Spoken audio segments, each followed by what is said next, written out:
وَإِذَا قَالَ سَمِعَ اللَّهُ لِمَنْ حَمِدَ، جب کہا سمیع اللہ لمن حمدہ رفع یدیہ تو اپنے ہاتھوں کو اٹھایا. وَإِذَا قَامَ مِنْ رَكْعَتَيْنِ رفع یدیہ، جب 2 رکعتوں سے کھڑے ہوئے تو پھر سے رفع الیدین کیا، ہاتھوں کو اٹھایا. وَرَفَعَ ذَلِكَ ابْنُ عُمَرَ إِلَى النَّبِي صلی اللہ علیہ وسلم، ابن عمر نے اس چیز کی نسبت نبی صلی اللہ علیہ وسلم کی طرف کی، یعنی کہ کہا کہ نبی صلی اللہ علیہ وسلم نے ایسے کیا. اب یہ حدیث میں نے خاص اس لیے بتایا کیونکہ بعض لوگ یہ کہتے ہیں کہ رفع الیدین پہلے ہوا کرتا تھا پھر بعد میں منسوخ کر دیا گیا. تو آپ بتائیے اگر کوئی چیز منسوخ کر دی گئی ہوتی تو کیا صحابی رسول تابعی کو وہ کر کے بتاتے؟ مطلب جو چیز کینسل ہو گئی، جیسے مثال کے طور پہ قبلہ پہلے کیا تھا؟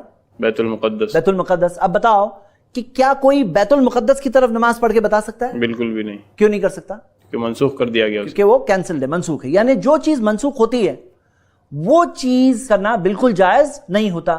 تو اگر یہ منسوخ ہوتا، رفع الیدین کرنا اگر کینسلڈ ہوتا، منسوخ ہوتا، کینسل ہو گیا ہوتا، جیسے بیت المقدس کینسلڈ، اب صرف ہمارا قبلہ کیا ہے؟ مسجد حرم مکہ. تو ابھی کوئی بیت المقدس کی طرف، جیروسلم کی طرف نماز پڑھ سکتا ہے؟ نہیں پڑھ سکتا کیونکہ وہ منسوخ ہے. تو اگر یہ منسوخ ہوتا تو صحابی رسول تابعی کو بالکل کر کے نہیں بتاتے. اس سے کیا پتا چلتا ہے؟ اس سے کیا پتا چلتا ہے؟ یہ منسوخ نہیں ہوا ہے. نہیں ہے. ہاں منسوخ نہیں ہے. اچھا، لوگ اس بارے میں ایک سٹوری بولتے ہیں اور یہ سٹوری آپ کو کوئی صحیح حدیث میں تو ملے گی نہیں، ضعیف حدیث بھی نہیں ہے، بلکہ موضوع حدیث بھی اس بارے میں نہیں ہے. یعنی گڑی ہوئی حدیث میں بھی یہ سٹوری نہیں ہے جو لوگ بیان کرتے ہیں. اس سٹوری میں لوگ یہ بتاتے ہیں کہ وہ زمانے میں لوگ اپنے بغل میں بت رکھ کے آیا کرتے تھے. بت یعنی مورتیاں وغیرہ رکھ کے آیا کرتے تھے. تو نبی صلی اللہ علیہ وسلم نے فرمایا کہ رفع الیدین کرو، تاکہ رفع الیدین کرنے سے، سٹوری والے کہہ رہے ہیں یہ، رفع الیدین کرنے سے وہ بت گر جائے. اب میرے پاس یہاں ایک چھوٹی سی ڈبی ہے، کوئی بت نہیں بلکہ ایک چھوٹی سی ڈبی ہے. آپ ذرا یہ اپنے بغل میں رکھ کر ابھی رفع الیدین کرو. دیکھ رہے ہیں آپ لوگ رفع الیدین کرنے سے کیا وہ ڈبی گر رہی ہے؟ اچھا ذرا ایسا کرو اور ایک بار کرو، نیچے کر کے پھر سے کرو. دیکھ رہے ہیں آپ لوگ، یہ دیکھیے یہیں پہ ہے، کچھ نہیں گر رہی ہے. ذرا ایسا کرو، 4-5 بار کرو، فٹافٹ، فاسٹ 4-5 بار کرو. گر رہی ہے. اور یہ تو چھوٹی سی ڈبی ہے، ٹائٹ ہو گئی ہے، اور بلکہ ٹائٹ ہوتی جا رہی ہے. اور بلکہ اگر کوئی مورتی بڑی ہوتی تو اور گرنے کے کم چانسز ہوتے ہیں. آپ خود سوچو اس سٹوری کی کیا حیثیت ہے. اور ذرا یہ بھی سوچو کہ اگر کسی کو لانا ہوتا تو کہاں رکھ کے آنا زیادہ ایزی، مطلب کہاں رکھ کے آنا زیادہ ایزیئر ہے؟ آپ سوچو کسی کو لانا ہوتا تو کہاں لاتا؟ کوئی جیب میں رکھ کر لاتا. جیب میں لیا. اب جیب میں رکھو تو کوئی وہاں پہ رکھتا، یہاں یہ بغل میں رکھ کے لانا. اور یہ سٹوری جو بیان کرتے ہیں یہ بالکل فیک سٹوری ہے. آپ سوچو صحیح بخاری کی حدیثیں، ثابت شدہ حدیثیں، وہ سب صحیح حدیثیں ایک گڑی ہوئی سٹوری سے منسوخ ہو جاتی ہے. یہ کون سا اپروچ ہے؟ یہ کون سا انصاف؟ یہ کون سے اعتدال کی بات ہے؟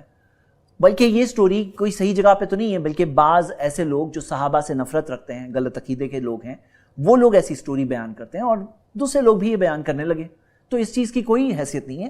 یہ چیز کی وجہ سے ہمیں سنت سے دور نہیں رہنا چاہیے. اگر آپ اس بارے میں اور سٹڈی کرنا چاہتے ہیں تو امام بخاری نے کتاب لکھی ہے جز رفع الیدین. یہ کتاب عربک میں ہے اوریجنل، آپ وہ کتاب پڑھ سکتے ہیں. اس کا اردو ترجمہ اور شرح شیخ زبیر علی زئی نے کی ہے. یہ کتاب ہے، آپ دیکھ سکتے ہیں. یہ کتاب آپ i+TV اکیڈمی میں کورس کے اندر جا کے ڈاؤن لوڈ بھی کر سکتے ہیں. اگر آپ اور سٹڈی کرنا چاہتے ہیں اور تحقیق کرنا چاہتے ہیں تو ضرور اس کتاب کو پڑھیے. آئیے ہم آگے بڑھتے ہیں. ہاتھوں کو جو اٹھانا ہے رفع الیدین میں تو کہاں تک اٹھانا ہے؟ کہاں تک اٹھانا ہے؟ دیکھیے اس بارے میں حدیث آپ کی اسکرین پر ہے.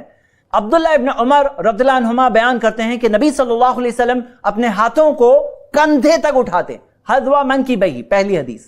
اذا افتتح الصلاۃ، جب نماز شروع کرتے. واذا کبر للرکوع، اور جب رکوع میں جاتے. واذا رفع راسہ من الرکوع، جب رکوع سے سر اٹھاتے. کب اٹھاتے؟ اذا افتتح الصلاۃ، جب نماز شروع ہوتی تب اٹھاتے. وَإِذَا كَبَّرَ لِلرُّكُوعِ، جب رکوع کے لیے تکبیر کہتے تب اٹھاتے.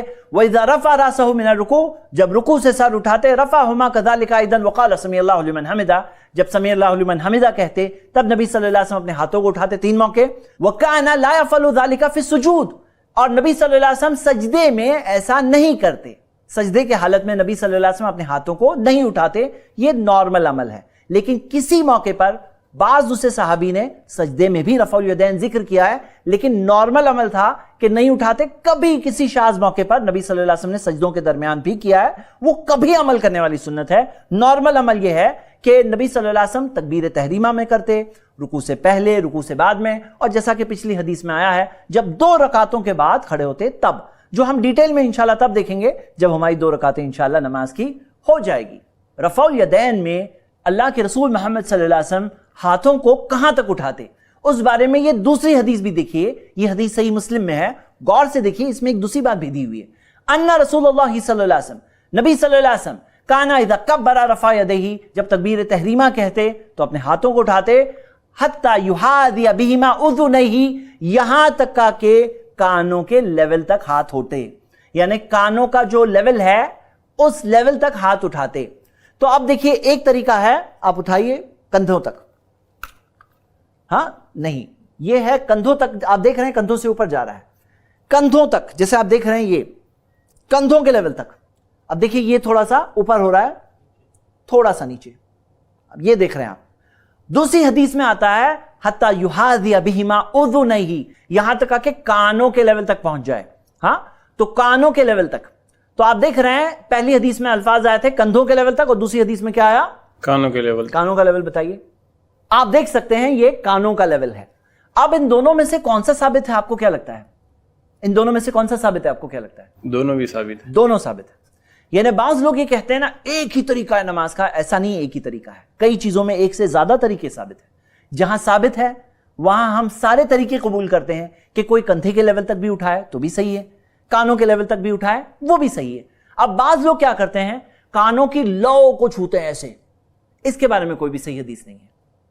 اور بعض لوگوں کیا ہے کہ جب نماز پڑھتے ہیں نا تو فٹک ادھر تک لیزی اٹھا، ادھر دیکھ رہے ہیں آپ کہاں تک آیا، کندھے کا لیول آیا۔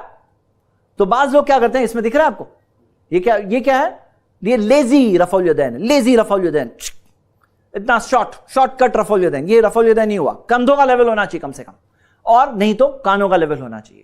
دونوں ثابت ہے، کندھے بھی ثابت ہے، کان بھی ثابت ہے۔ بعض علماء کرام یہ کہتے ہیں کہ اگر کانوں کا لیول کر دو تو یہ انگلی کندھے کے لیول تک آتی ہے، یہ بھی ایک ایکسپلینیشن ہے اس حدیث کا، لیکن دوسری حدیث میں جو الفاظ آئے کہ کندھوں کے لیول تک، تو یہ بھی کوئی عمل کرے تو بھی صحیح ہے، کیونکہ حدیث اس بارے میں واضح طور پر موجود ہے۔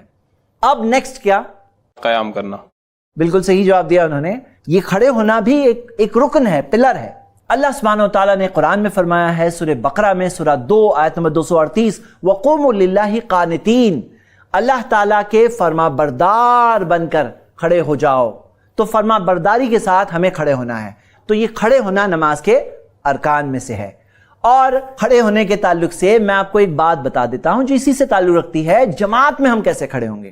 کھڑے ہونے میں ہم سب کو دھیان دینا ہے کہ آپ دیکھ رہے ہیں کہ بلال بھائی کی انگلیاں کس طرف ہے، قبلہ رخ ہے، تو انگلیاں کس طرف ہونی چاہیے، قبلہ رخ ہونی چاہیے۔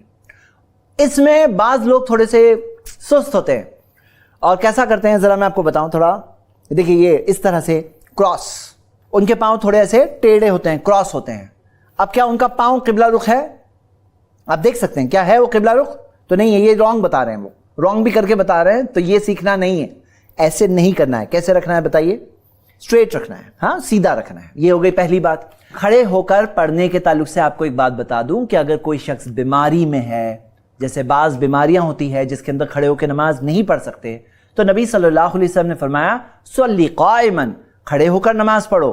اگر کھڑے ہو کر نہیں پڑھ سکتے تو بیٹھ کر پڑھو، اگر بیٹھ کے بھی نہیں پڑھ سکتے فعلی جنب، تو اپنے پہلو پر یعنی لیٹے ہوئے نماز پڑھو، لیکن نماز چھوڑنے کی اجازت نہیں ہے۔ یہ حدیث صحیح بخاری میں ہے۔ تو میرے بھائی میری بہنیں، کھڑے ہونے کے تعلق سے یہ چند باتیں دیکھ کر آئیے اب ہم یہ دیکھتے ہیں